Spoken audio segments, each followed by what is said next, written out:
oggi vi parlerò della voce in relazione al concetto di dominanza, un concetto che è stato introdotto ha affrontato John Ohala. Io introdurrò brevemente la voce, come viene prodotta a livello di laringe. Parlerò brevemente del concetto di dominanza e poi arriverò a parlare di questo codice della frequenza, che è stato un lavoro di John Ohala, che ha dato seguito a moltissimi studi sulla voce, la personalità, il carisma, eccetera, eccetera.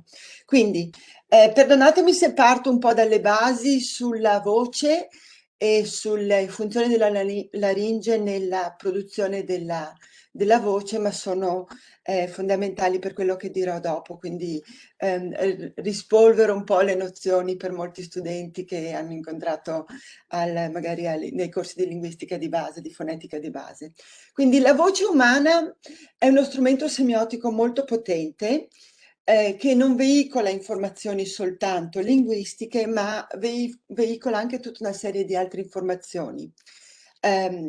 Identifica chi siamo, la nostra provenienza geografica, il nostro sesso, siamo maschi, femmine, la nostra età, il nostro stato sociale, il livello di istruzione. È molto noto a tutti noi. Se siamo al telefono siamo in grado di capire subito non soltanto chi sta parlando, ma anche riusciamo a ricavare tutta una serie di informazioni che ci vengono appunto dalla voce del parlante, senza vedere il parlante. Non ci dà informazioni soltanto di questo tipo, ma ci dà anche informazioni riguardo lo stato d'animo del parlante, quindi il suo, non so, il suo stato riguardo la felicità, la tristezza, il nervosismo. Ci dà informazioni sullo stato di salute del parlante, quindi riusciamo a dire se un parlante sulla base della voce è ammalato, ubriaco, stanco, eccetera, eccetera. E poi veicola anche una serie di informazioni riguardo a quello che si vuole, che sono le intenzioni del parlante, quindi se il parlante sta dicendo una cosa con un tono di rimprovero, di comando, di scherzo, eccetera.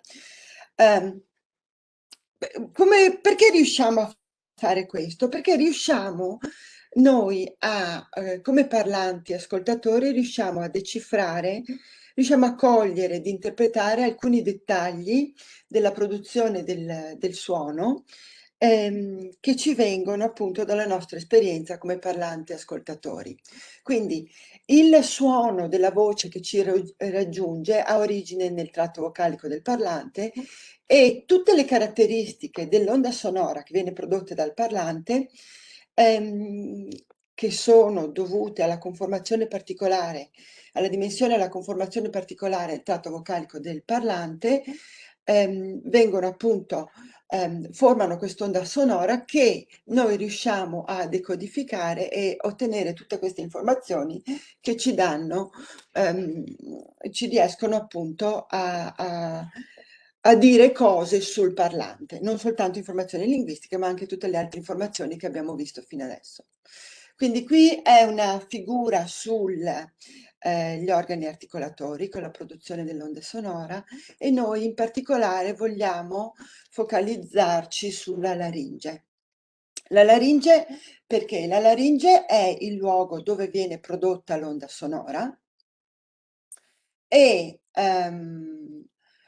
la laringe è il luogo da cui partono le differenze tra le voci degli individui, e anche tutte le modulazioni che un individuo può apportare all'onda sonora per creare, diciamo, effetti particolari. All'interno della laringe ci sono due lembi musco-tendinei chiamati corde o pliche vocali. Queste corde e pliche vocali sono appunto responsabili della formazione del suono a partire dall'aria che esce dai polmoni e passa e quindi diventa suono per formare l'onda sonora. Cosa succede all'interno della laringe? ci sono la pressione dell'aria che viene dai polmoni causa l'apertura delle corde vocali, quando la pressione poi diminuisce, le corde vocali si richiudono e la chiusura delle corde vocali porta poi all'aumento della pressione e quindi le corde vocali si aprono di nuovo. Questo susseguirsi di aperture e chiusure quando noi stiamo parlando ci si fa riferimento come vibrazione delle corde vocali e sono appunto quello che forma la frequenza fondamentale della voce. Quindi la frequenza fondamentale della voce è data appunto da questo susseguirsi di aperture e chiusure delle corde vocali ed è riflesso della particolare conformazione di ogni individuo. Per quelli che non fossero familiari, faccio vedere un esempio di fonazione normale con la vibrazione delle corde vocali. Alcune cose sono state toccate nel discorso precedente, io mi scuso, ma comunque le ripetiamo così il discorso diventa più organico anche qui. Quindi queste sono le corde vocali nella produzione di una fonazione normale.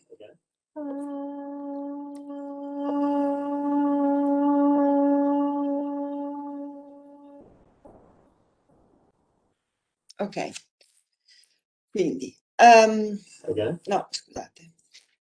Quindi, per ogni individuo la vibrazione, come ho già detto, la vibrazione delle corde vocali è collegata a caratteristiche individuali della laringe e delle corde vocali. Questo è stato studiato e è stato studiato in gruppi di parlanti diversi e si è visto che prendendo gruppi appunto di parlanti diversi, bambini hanno laringi più piccole, quindi tratti vocali più corti, hanno corde vocali più sottili e corte, quindi questo produce delle vibrazioni più veloci di F0 e porta ad avere dei valori di F0 più alti. Gli uomini, d'altro lato, hanno laringi più grandi, più abbassate, questo porta ad avere tratti vocali più lunghi e le corde vocali vibrano in maniera più lenta e quindi questo porta ad avere tendenzialmente valori più bassi di F0 negli uomini.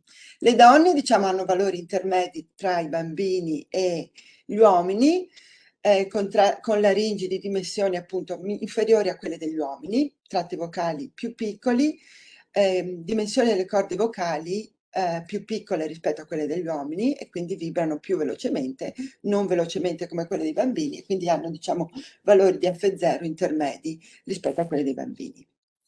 Bene, questo è stato uno studio che, uno dei primi studi su questa, sulle caratteristiche delle frequenze formantiche in popolazione di uomini, donne e bambini e fa vedere appunto la distribuzione dei valori di F0 in questi tre gruppi di parlanti. Diverse configurazioni delle corde vocali determinano anche diversi registri di fonazione.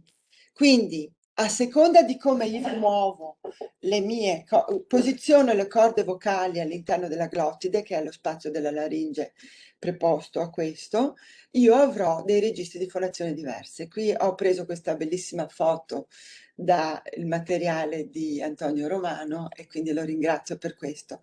Voi potete vedere che a seconda della posizione delle corde vocali all'interno della laringe io avrò tipi di suoni, posso produrre tipi di suoni diversi.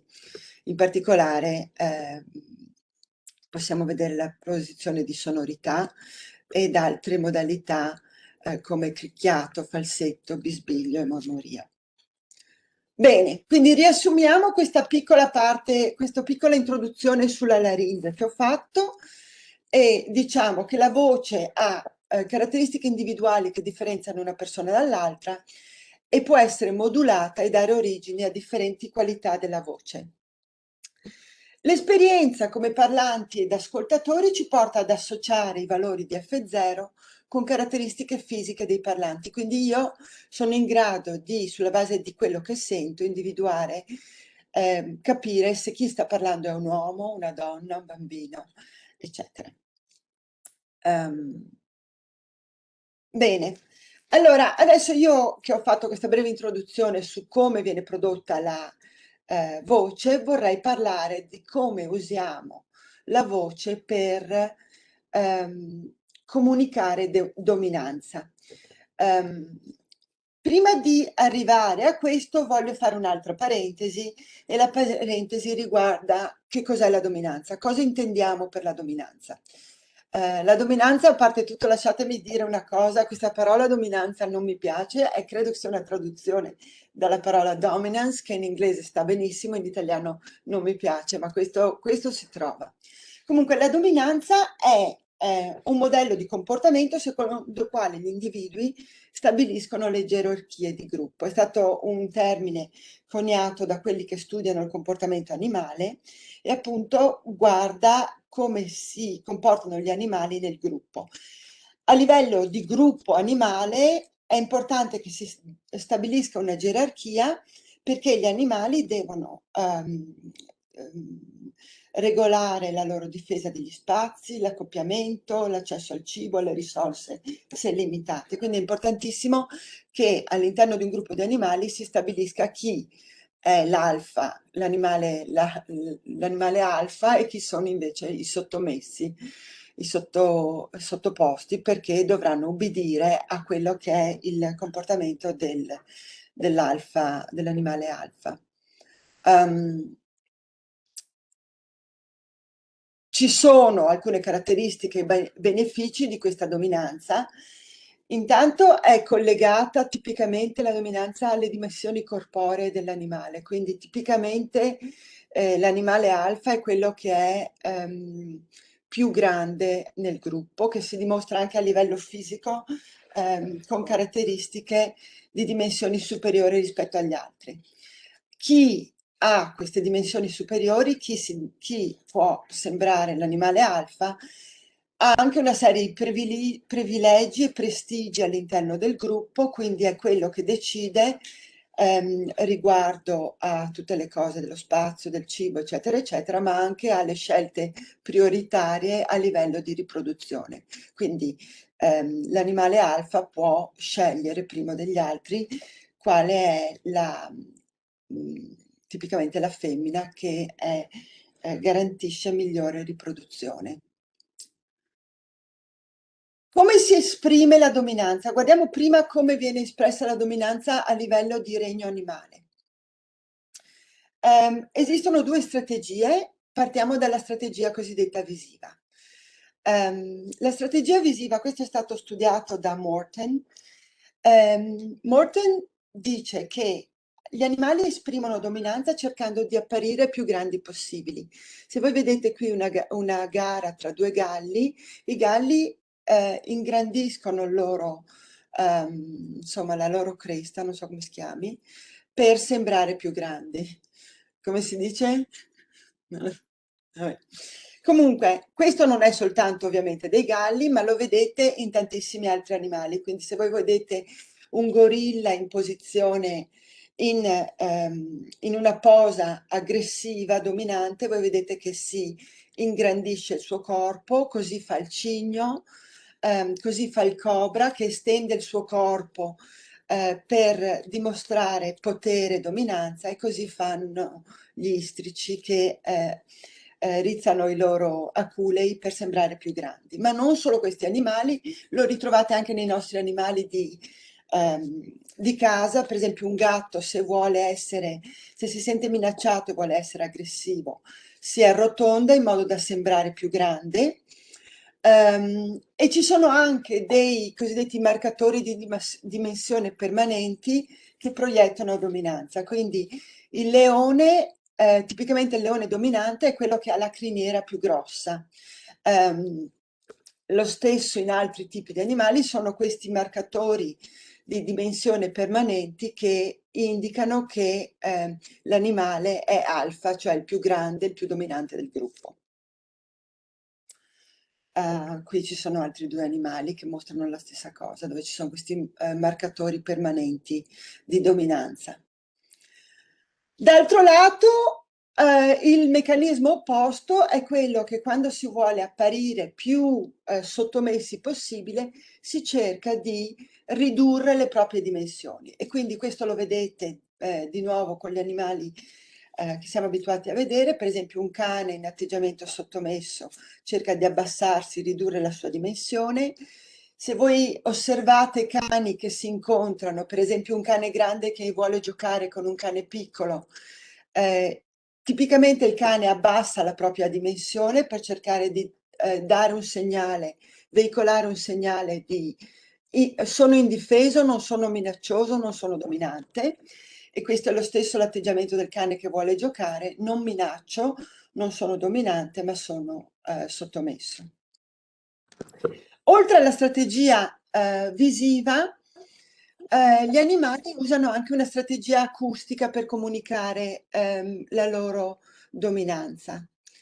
La strategia acustica è tipicamente che gli animali usano le modulazioni di F0 come risorsa, quindi se un animale vuole sembrare più aggressivo, usa i suoni più gravi e grezzi della sua voce, quindi questi comunicano maggiori dimensioni, quindi con le modulazioni delle corde vocali l'animale riesce ad abbassare la propria frequenza fondamentale e apparire più aggressivo.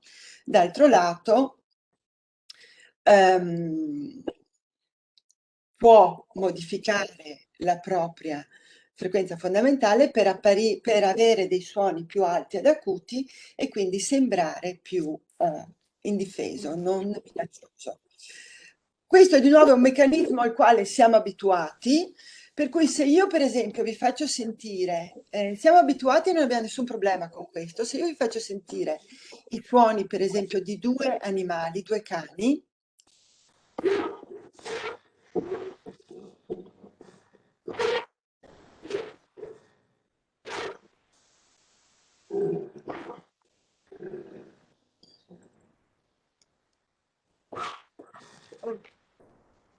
scusate.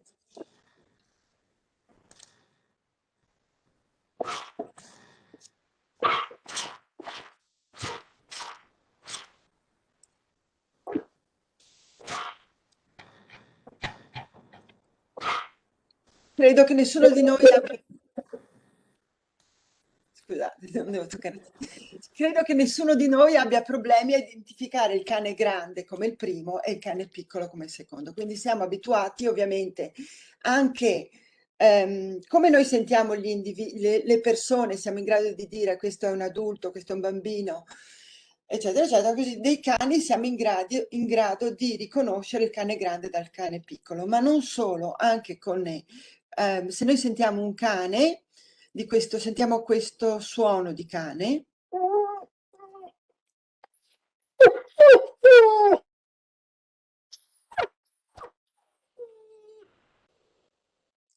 Questo cane non possiamo sbagliare, è un cane grosso, che però è un cane di taglia grossa che però non suona minaccioso. Quindi questo ci fa vedere che noi, essendo animali, anche noi riusciamo a distinguere le modulazioni e dare un significato alle modulazioni delle voci dei cani. No. Ok. Quindi, tanto più tra gli animali comunque, questo ci mostra, esprimono ostilità, paura e sottomissione modulando l'altezza e la qualità della voce e questa strategia è basata sulla proiezione delle dimensioni del corpo. Questo è quello che abbiamo detto. Adesso vediamo cosa fanno gli esseri umani. Gli esseri umani usano in realtà le stesse strategie che usano gli animali, e cioè usano una strategia visiva e una strategia di tipo acustico. Guardiamo la strategia degli esseri umani.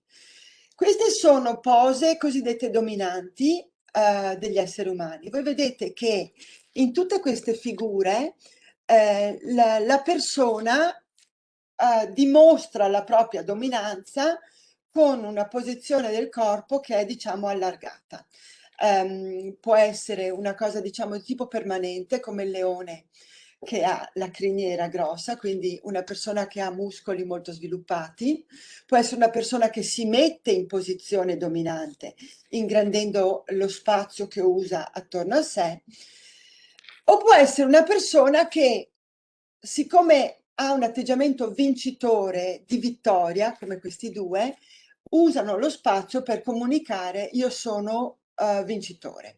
In tutte queste figure il messaggio è lo stesso: maggiore spazio, cioè io che vedo questa persona che usa maggiore spazio, mi indica un atteggiamento dominante, vittorioso, e in alcuni casi anche minaccioso.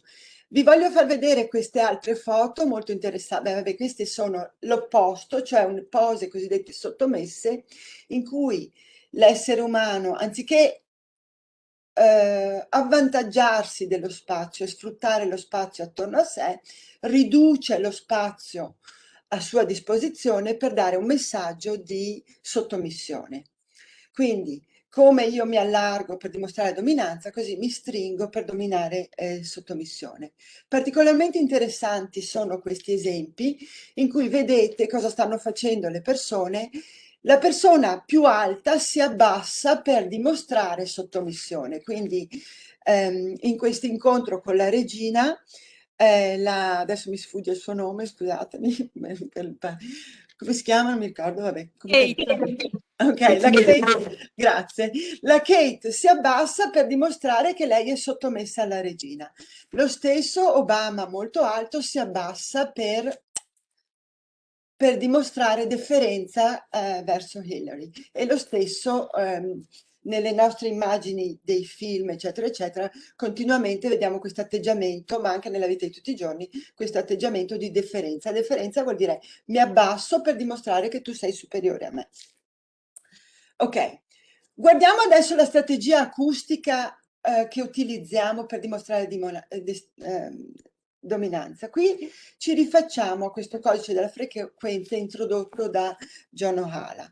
John Ohala introduce questo concetto del codice della frequenza dicendo che associamo come parlanti ascoltatori frequenze a significati, associamo il significato delle frequenze di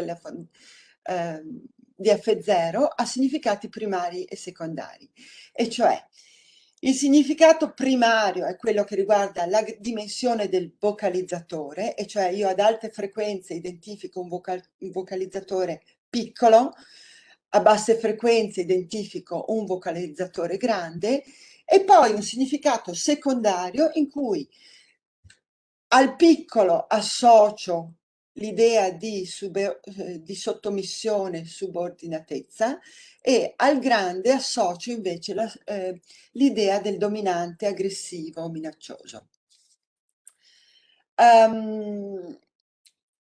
Lo studio di Ohala prende in esame la forma della bocca e del tratto vocalico e dell'effetto che hanno sulle frequenze che produciamo. Quindi se prendiamo ad esempio un primate che sta sorridendo, voi vedete che gli angoli della bocca sono retratti, e quindi questo ha l'effetto di accorciare il tratto vocale e quindi alzare le frequenze dell'individuo.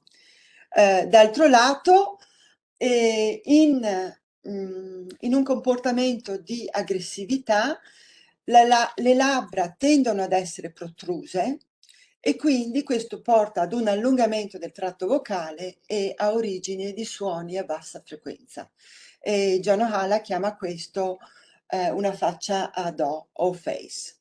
Vi voglio ecco, quindi riportando questa questione agli esseri umani, noi abbiamo che quando sorridiamo, questo ha l'effetto di alzare le frequenze della voce e farci apparire più accomodanti, mentre quando siamo arrabbiati la faccia a do, le labbra protruse abbassano, hanno l'effetto di abbassare le frequenze della voce e farci apparire più minacciosi, esattamente come diceva John Ohala. Io ora vi faccio vedere un video Vi prego di scusarmi se il video è di qualità molto bassa, purtroppo non si trovava, questo video è comparso brevemente, poi non è stato più rifatto con qualità più alta, quindi dobbiamo subire questo video con la qualità molto bassa, però è molto interessante. Il video è di Steve Ballmer, è il previous CEO della Microsoft, che viene chiamato sul palco e fa una danza di potere della Microsoft. E potete vedere proprio come in questo video si combina questa strategia della faccia ad O e la strategia di dimostrarsi grandi con il corpo. Ladies and gentlemen, Steve Ballmer!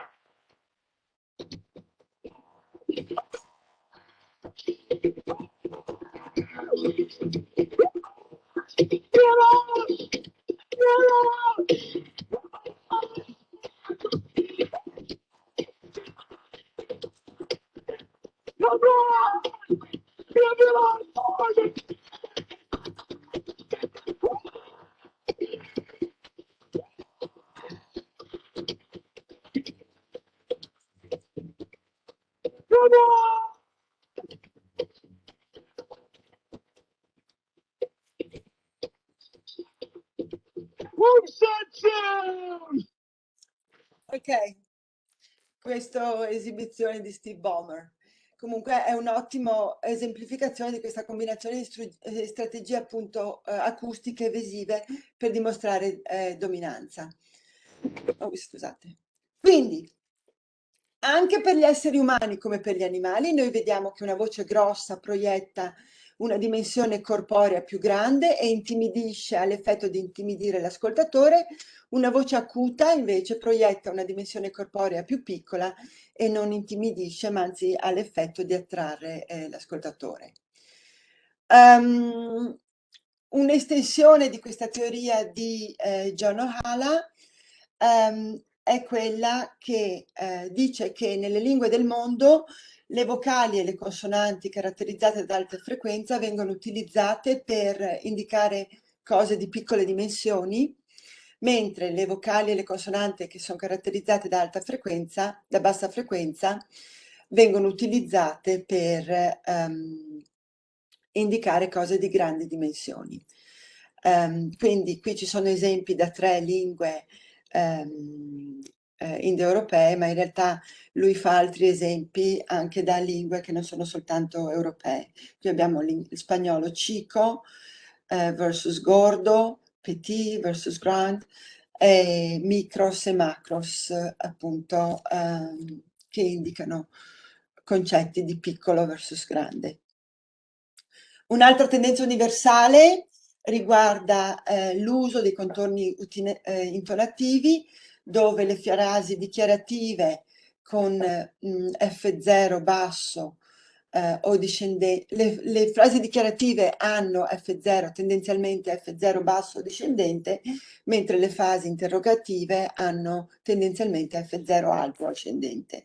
Il motivo è di nuovo che quando io faccio una frase dichiarativa, affermo, quindi sono sicura di quello che dico, quindi uso un F0 che implica sicurezza, mentre nelle frasi interrogative l'F0 alto è associato a quest'idea di incertezza e insicurezza, quindi uso la domanda, non sono sicura di quello che dico. C'è veramente una relazione con la dimensione della laringe riguardo a queste variazioni, modulazioni di F0.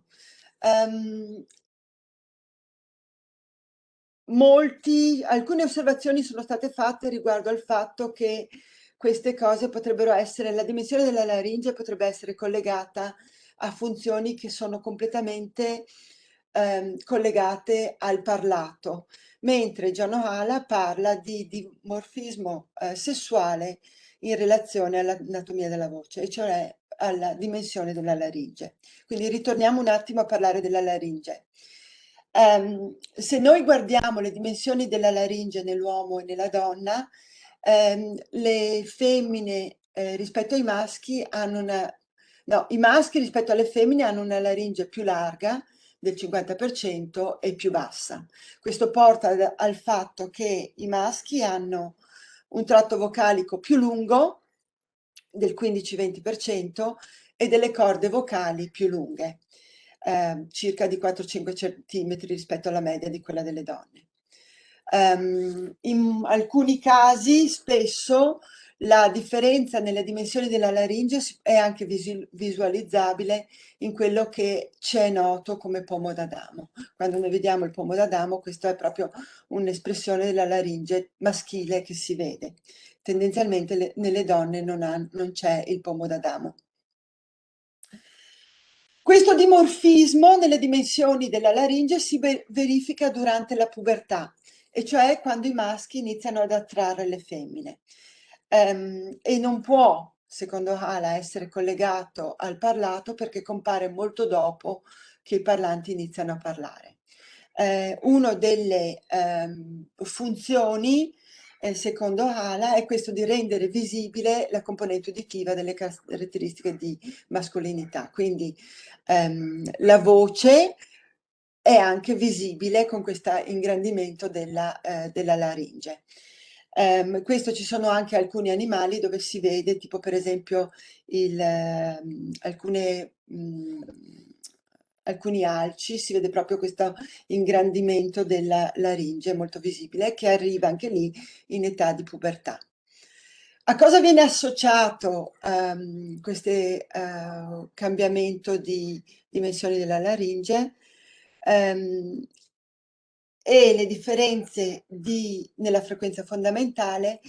F0 è un correlato acustico molto importante dell'attrattività e molti studi hanno dimostrato che differenze di F0 influenzano le scelte del proprio compagno o della propria compagna. Quindi associamo inconsciamente l'idea che un F0 basso si associa, è quindi collegato alla dominanza, alla forza, alla sicurezza e quindi, se volete, anche al macismo, mentre un F0 basso è collegato a stati molto più emotivi, sicuri, sottomessi, e quindi, se volete, è più collegato a caratteristiche femminili.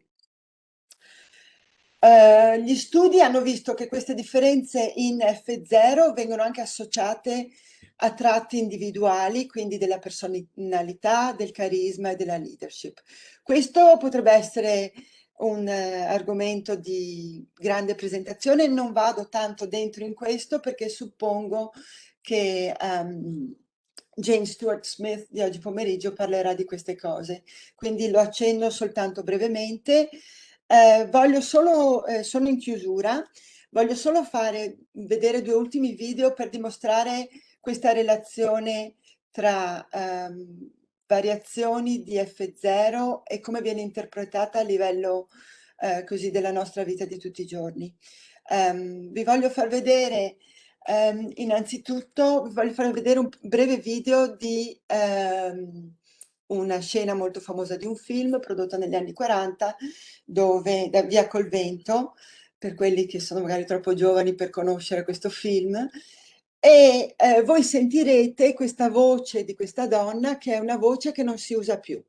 È un fenomeno molto studiato oggi, è come a partire forse dagli anni 60 c'è stato un abbassamento progressivo nel F0 delle donne, forse collegato al fatto che le donne stanno cambiando la loro condizione sociale e quindi come dimostrazione di potere, se volete, stanno anche abbassando il livello di F0. Ci sono anche degli studi particolari su cui non mi addentro, sicuramente ne parlerà oggi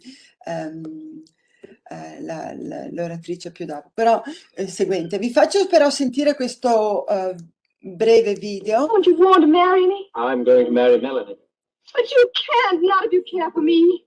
Oh, my dear, why must you make me say things that will hurt you? How can I make you understand? You're so young, and I'm thinking, you don't know what marriage means. No, I love you and I want to be your wife. You don't love Melanie. She's like me, Scout. She's part of my blood. We understand each other. But you love me. How could I help loving you? You who have all the passion for life that I lack. But that kind of love isn't enough to make a successful marriage for two people who are as different as we are. Why don't you hate you, coward? You're afraid to marry me. You'd rather live with that silly little fool who can't open a mouth except say yes, no, and raise a pass of million miles grand just life. Of course, there's anything like that about Bill. You didn't tell me I must. You led me on. You made me believe you wanted to marry me. Now, Scarlett, be fair. I never at any time. You did. It's true you did.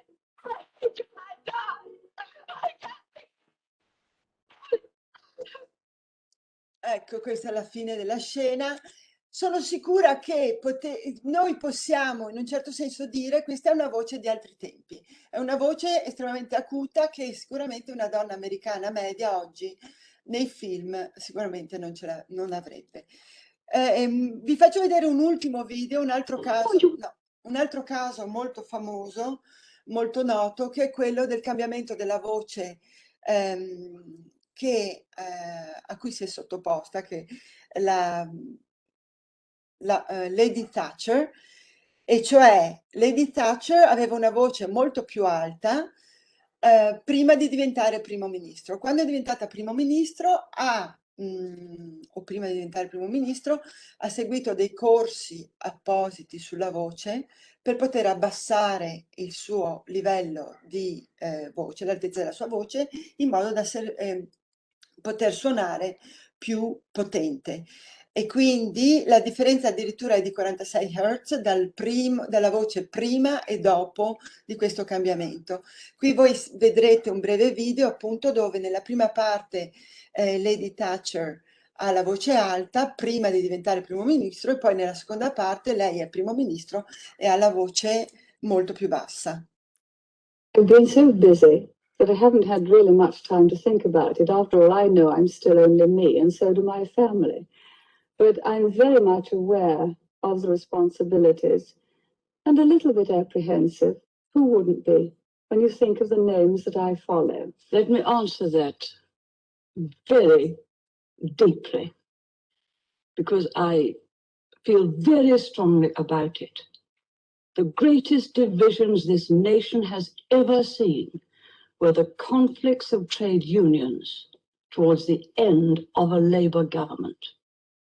Ecco, questo fa parte di tutta una serie di anche studi sul fatto che molte donne oggi, specialmente in America, anche in Inghilterra, in Italia non sono stati fatti sufficienti studi su questo, salvo alcuni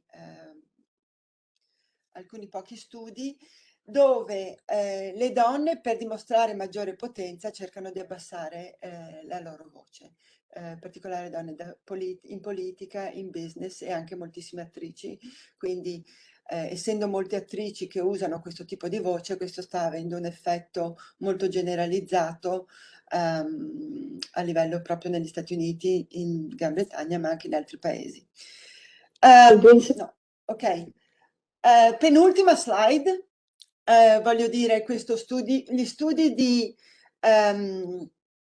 John Ohala, questa teoria del codice della frequenza è stata anche criticata in alcuni dei suoi aspetti, ha comunque avuto una rilevanza importantissima per tutta una serie di studi sulla voce, la percezione della dominanza, la voce, la personalità, le origini degli stereotipi sociali, significati paralinguistici e il carisma. Quindi gli siamo debitori di questa teoria estremamente interessante. Chiudo.